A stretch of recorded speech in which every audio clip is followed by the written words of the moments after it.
महाभियोग स्वजनात्मानो ऋणस्य शेषः पुनर्पस्य सेवा दरिद्रभावो विषया सभा च विनाग्निमेते प्रधन्ति कायम। 14 चाणक्य नीति। यहाँ आचार्य जीवन में त्याज्य स्थितियों पर विचार करते हुए व्यक्ति को उपदेश करते हुए कहते हैं कि प्रियतमा का पत्नी से वियोग, स्वजनों से अपमान होना, प्रेम का न चुका पाना, दुष्ट राजा की सेवा, दरिद्रता और धूर्त लोगों की सभा, ये बातें बिना अग्नि के ही शरीर को जला देते हैं। अभिप्राय यह है कि एक आग सबको दिखाई देती है, यह बाहरी अग्नि है, किंतु एक आग अंदर ही अंदर से व्यक्ति को जलाती रहती है, उसे कोई देख भी नहीं सकता। पत्नी से अत्यधिक प्रेम हो किंतु उससे बिछुड़ना पड़ जाए, परिवार वालों की कहीं पर बेइज्जती हो जाए, कर्ज को चुकाना मुश्किल हो जाए, दुष्ट राजा की नौकरी करनी पड़े, गरीबी छूटे नहीं, दुष्ट लोग मिलकर कोई सभा कर रहे हों, ऐसी मजबूरी में बेचारा आदमी अंदर ही अंदर जलता रहता है, उसकी तड़पण को कोई देख भी नहीं सकता। यह ऐसी ही न दिखने वाली आग है। बघा इथं का सांगताय, अंदरची आग. आग म्हणजे काय, जे तुमच्या अंदरचे इंद्रिय तुम्ही जे सुख भोगताय आणि त्याच्यानं जे दुःख निर्माण होत आहे तुमचं, ते दुसरे कोणीच नाही पाहू शकत, जे तुमचीच आहे.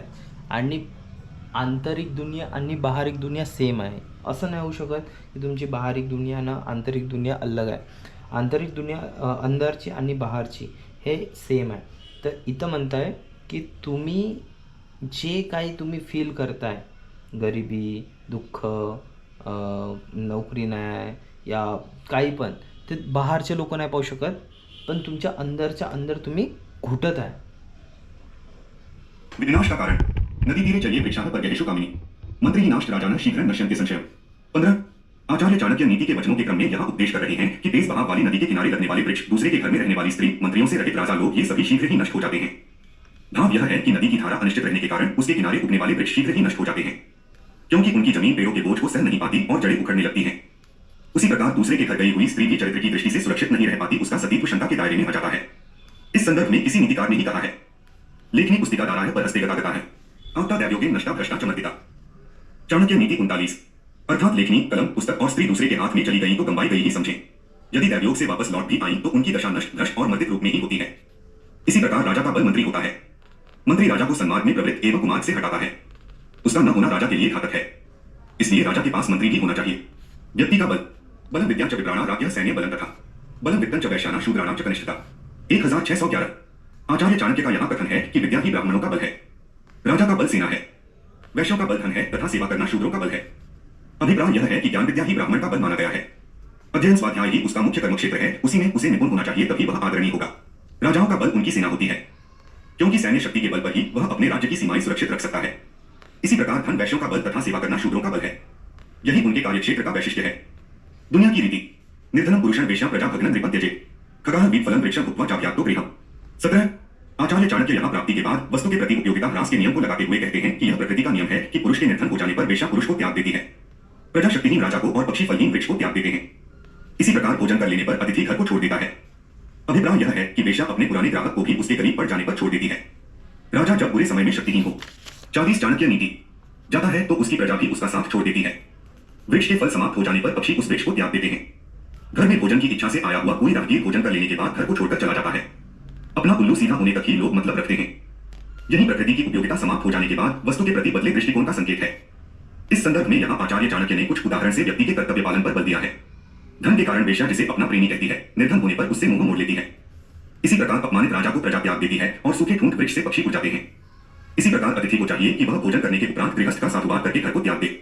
वह डेरा डालने की न सोचे, नहीं तो ऐसा हो सकता है कि संकोच का त्याग करके उसे जाने के लिए कहना पड़े। उसे यह समझना चाहिए कि सम्मान की रक्षा इसी में है कि वह भोजन करने के पश्चात स्वयं जाने के लिए आज्ञा मांग ले, यही उचित भी है।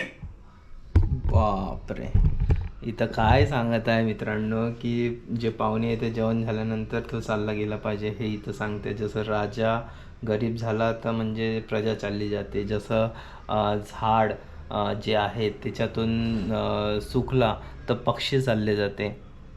कम डेंजर वस्तू सांगत आहे. बापरे, आणखी पुढे याच्यात बघू आपण काय आणखी पुढं आहे तर. ठीक आहे. गृहीत्वा दक्षिणा विप्रास्ते जन्ति यस्मान्तं प्राप्त विद्या गुरुं शिष्याः तद्धारणे मृगास्तथा। 18 यहाँ आचार्य चाणक्य जग की रीति पर चर्चा करते हुए कहते हैं कि दक्षिणा दे लेने पर ब्राह्मण यजमान को छोड़ देते हैं, विद्या प्राप्त कर लेने पर शिष्य गुरु को छोड़ देते हैं और वन में आग लग जाने पर वन के पशु वन को त्याग देते हैं। अभिप्राय यह है कि ब्राह्मण दक्षिणा लेने तक ही यजमान के पास रहता है, दक्षिणा मिल जाने पर वह यजमान को छोड़ देता है और अन्यत्र की सोचने लगता है। शिष्य अध्ययन करने तक ही गुरु के पास रहते हैं, विद्याएं प्राप्त कर लेने पर वे गुरु को छोड़कर चले जाते हैं और जीवन कार्य के प्रति विचार करते हुए अगली योजना में लग जाते हैं। इसी प्रकार हिरण आदि वन के पशु वन में तभी तक रहते हैं जब तक वह हरा भरा रहता है। यदि वन में आग लग जाए तो पक्षी वहां रहने की संभावनाएं समाप्त जानकर अन्यत्र डेरा जमाने। चाणक्य नीति 41 के विचार से उड़ जाते हैं या दौड़ लगा जाते हैं। अर्थात व्यक्ति किसी आश्रय या उपलब्धि स्रोत पर तभी तक निर्भर करता है जब तक उसे वहां अपना लक्ष्य पूर्ण होता दिखलाई पड़ता है। लक्ष्य पूर्ण होने पर उपयोगिता हास का नियम लागू हो जाता है। दुष्कर्मों से सचेत रहें। दुराचारी चतुर्दृष्टि दुरावासी चतुर्जन जन्मैत्री क्रियते पुंभिर्नः शीघ्र विनश्यति। 19 यहाँ आचार्य चाणक्य दुष्कर्म के परिणाम के प्रति सचेत करते हुए कह रहे हैं कि दुराचारी, दुष्ट स्वभाव वाला, बिना किसी कारण दूसरों को हानि पहुंचाने वाला तथा दुष्ट व्यक्ति से मित्रता रखने वाला श्रेष्ठ पुरुष भी शीघ्र ही नष्ट हो जाता है, क्योंकि संगति का प्रभाव बिना पड़े नहीं रहता है। यह उक्ति तो प्रसिद्ध है ही कि खरबूजे को देखकर खरबूजा रंग बदलता है। इसी प्रकार यदि कोई व्यक्ति दुष्ट व्यक्तियों के साथ रहता है तो उसकी संगति का प्रभाव उस पर अवश्य पड़ेगा। दुर्जनों के संग में रहने वाला व्यक्ति अवश्य दुखी होगा। इसी बात को ध्यान में रखकर तुलसीदास जी ने भी कहा है, दुर्जन संग न देह विधाता, इससे भलो नरक का वासा। इसलिए व्यक्ति को चाहिए कि वह कुसंगति से बचे। मित्रता बराबर की समाने शोभते प्रीती। म्हणजे इथं म्हणताय की जसं खरबुजाला पाहून रंग बदलते आणि तुम्ही अगर दृष्ट प्रकृतीच्या लोकांसोबत अवतीभोवती राहिले तर तशीच तुमची प्रकृती होणार हे इथं सांगताय. आणि इथं सांगताय की किती डेंजर की तुमची जशी प्रकृती राहणार, जसे लोकांच्या संग तुम्ही करणार त्याच पद्धतीनं तुम्ही याच्यात आपलं हे टाकू शकता, जैसा करू शकता तुम्ही. आणि पुढं आपण म्हणतो बराबर म्हणताय.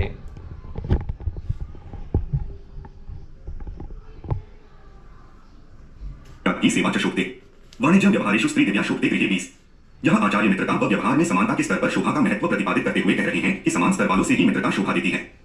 सेवा राजा की शोभा देती है। वैश्यों को व्यापार करना शोभा देता है। शुभ स्त्री घर की शोभा है।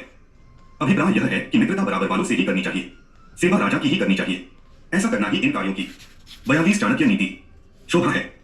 वैश्यों की शोभा व्यापार करना है तथा घर की शोभा शुभ लक्षणों वाली पत्नी है, क्योंकि कहा गया है कि जाही का काम वाही को साजे और करे तो डंडा बाजे, यानी जिसका जो कार्य है वही करे तो ठीक, वरना परिणाम सही नहीं रहता।